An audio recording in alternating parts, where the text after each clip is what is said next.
حاجة في مطبخك هتخلي شعرك يطول طول ملوش آخر عمرك ما تتخيليها. يلا بينا. قلب حلو زي قلبك، واحفظي الفيديو واوعي تنسيني في دعوة حلوة في الكومنت. واللي ما بتحبهاش ما تمنشنهاش، خليها تروح تدفع دم قلبها. الجرجير، بس مش أي جرجير، بالوصفة اللي هقولك عليها. يلا بينا.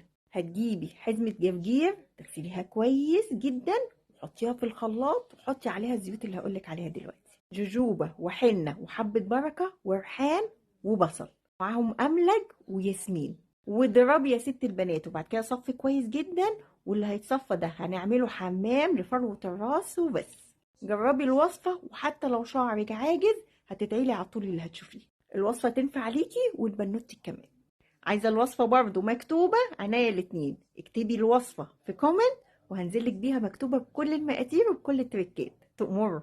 لو مالكيش في الوصفات، عليكي وعلى مجموعة الإطالة اللي فيها زبدة الجرجير المنغنغة، اللي مش هتلاقي زيها غير في جرين شوب وبس.